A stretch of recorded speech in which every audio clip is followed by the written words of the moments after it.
Hello, everyone. Today we'll be covering cultivation of donors in the donor life cycle.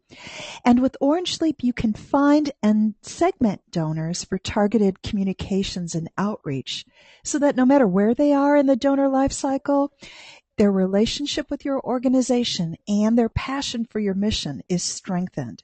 And Kevin's going to be showing us how to do this. Kevin, it's all yours. Thank you very much. Well, let's just jump right in here and take a look at Orange Leap, and let's talk about cultivation of your donors. So let's come up with a visual here. Let's visualize that your donor database, all these records that you have is your garden, for instance. And you have, different donors at different stages of their cultivation. Some are in the seeds. They were just a first-time donor. They've given one gift, and it's a seed in your garden. That's great. Some have already, blossomed to become major donors, and they're strong plants in your garden and have blooms and stuff, and that's great. But obviously, if you've ever managed a garden before, different plants / donors require different types of cultivation. Some need more water, some need less, some need plant food, some do not.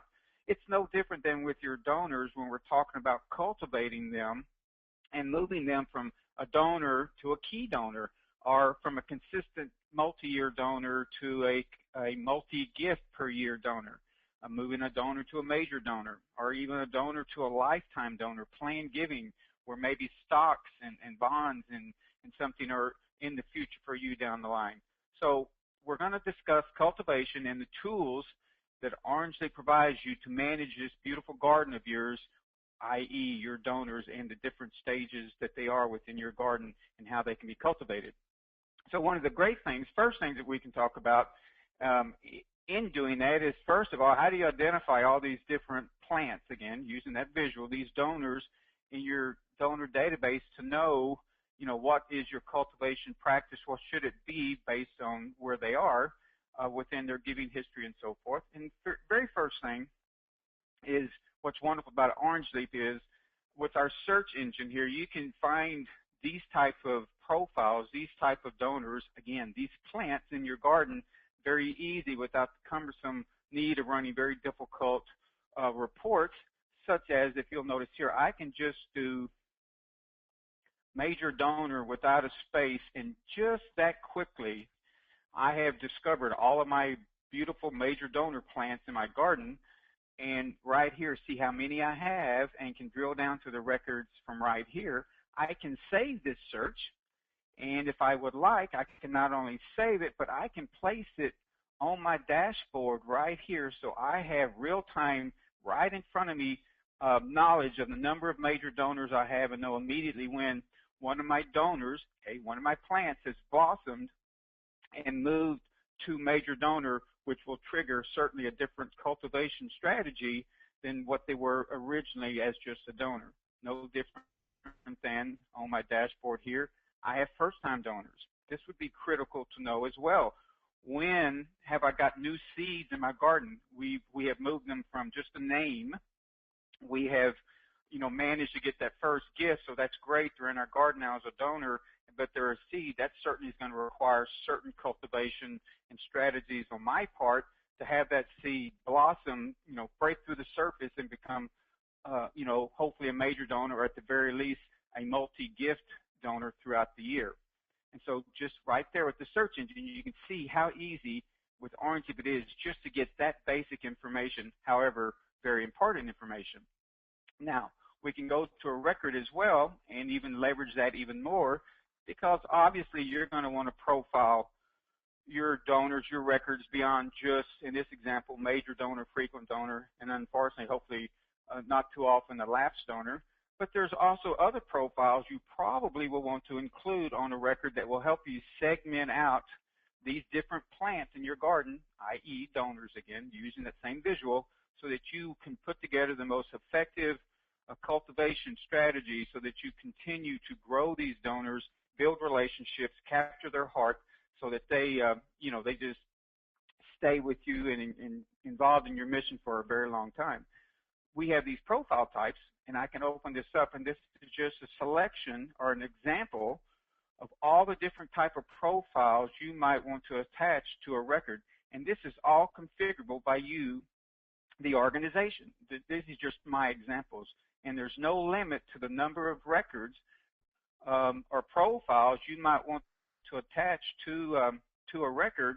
And the beauty of that is you may have donor, and maybe they haven't reached major donor status yet, but you may want to have a profile of multi-gift per year donor. They haven't given enough within that year to really qualify in your world as a major donor, but you also want to recognize it, but they've given multi-gifts. So you may have a profile here along with donor as a multi-gift per year donor, and then when they do give enough gifts to qualify for major donor status, that will be added as well to their profile. And then you'd be able to easily segment out all those different type of profiles that you might have so that you can come up with a very effective cultivation strategy to continue to grow these donors, move them in the direction that you would like for them to be moved in.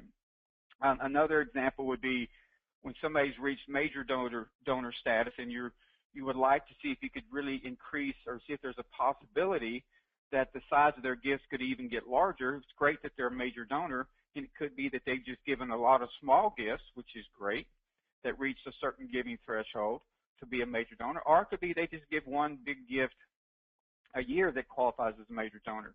But with our wealth screening page here, prospects research as we call it, we provide you all the fields that a typical wealth screening or wealth engine vendor uses to do this type of research and let you know the possibilities, if it even makes sense to try to encourage a major donor or even donor to give a larger amount based off of just this wealth screening.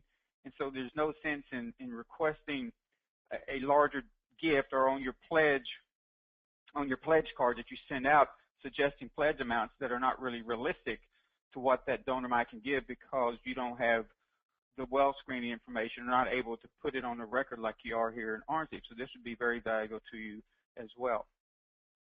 I'll go back to Javier's homepage here.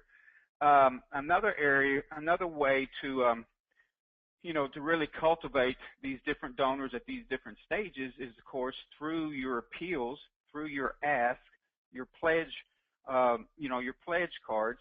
And we do this with touch points is certainly one way that we record all of our touches, all of our interaction with these donors, major donors, first-time donors, frequent donors, these other profiles you've created yourself.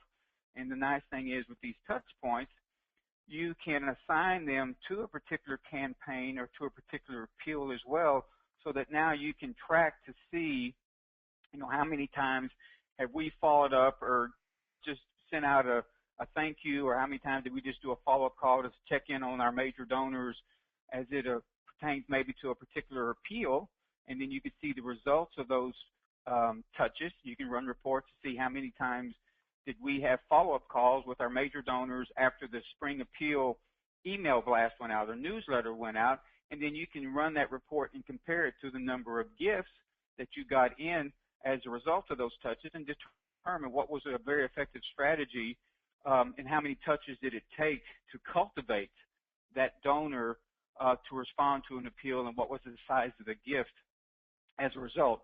Was our message in that appeal, was it effective enough to where it created a larger gift than what they typically have been giving? You couldn't do that if you don't have a very effective tool such as our touch points where you can record all that information. And the beauty of it is if you record it, you can report on just the example I gave and get all of those metrics that would give you a very effective strategy in cultivating donors using your touch points and your appeals and your campaigns and your interaction with your donors. Another great way of cultivating your donors, again, these plants in your garden, is through events.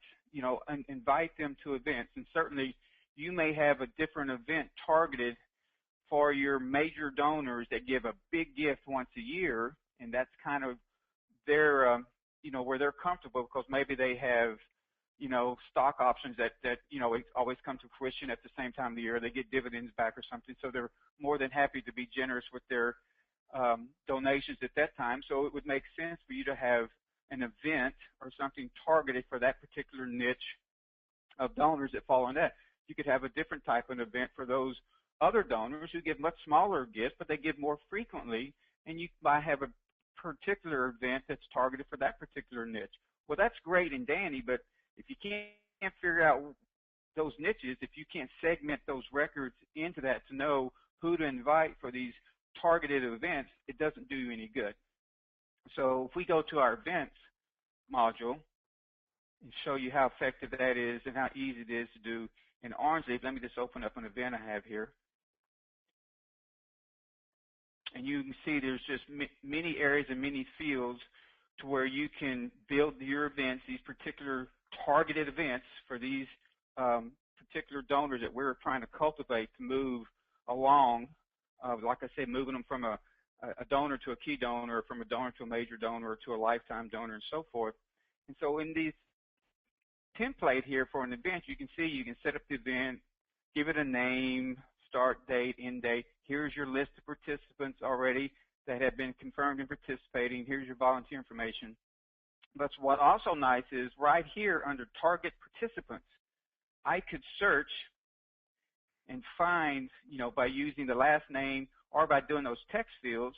Remember, just by doing the text field, I could do that major donor process, and just that quickly, I have found all my major donors that I can add to this target of participants for this event just that quickly. I could have done the same thing for first-time donor or any profile that you've created.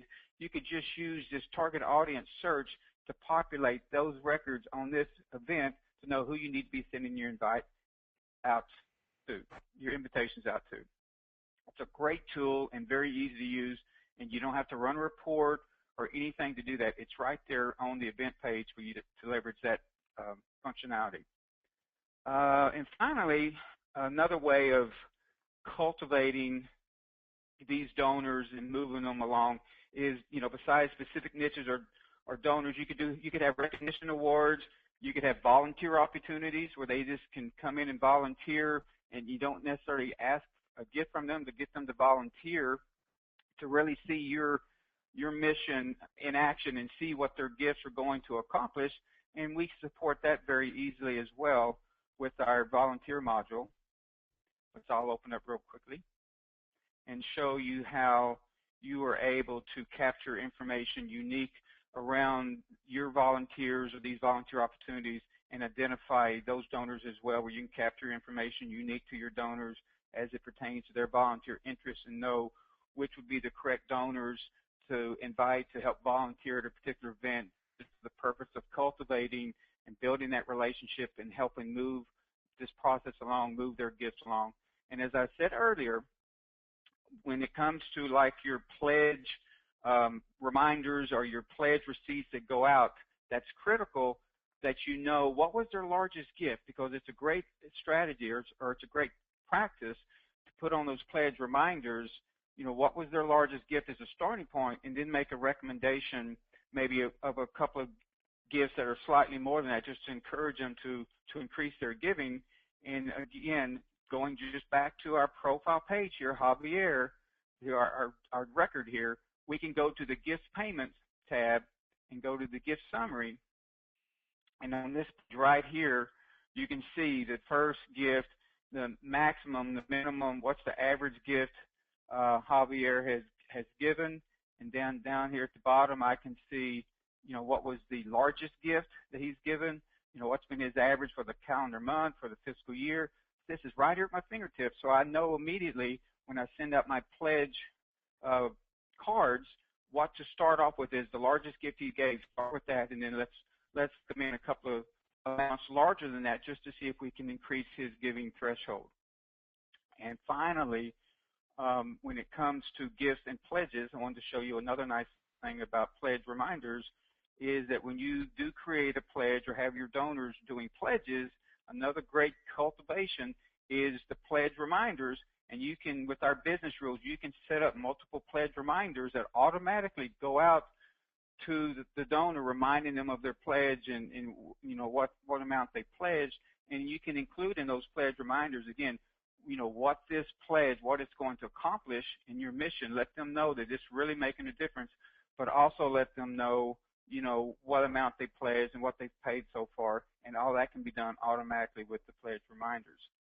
And all this is great, but if you can't report on it and get the segments you would like so that you can do your appeals and your campaigns and your cultivation accordingly based on these different levels of givers and donors and multi-gift versus one-time gift, multi-year, and so forth, then it really is not effective. And again, with our guru, here's just an example of a report. This is the pledge amount remaining example. It's a very simple report, but it's very effective. It's for you to pull up real quick to see what's been paid toward a pledge and what's the remaining amount toward the pledge. So when you send out those pledge reminders or when you send out those pledge cards, you'll have this information right here at your disposal. And again, our wizard, our 5-step wizard with our guru, allows you to very easily segment and find the type of donors you want to segment out so that you can run reports and do your mail merges and your campaigns and your appeals.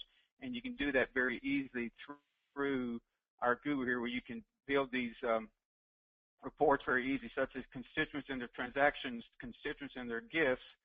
And then I can go next, and that's the format, go next.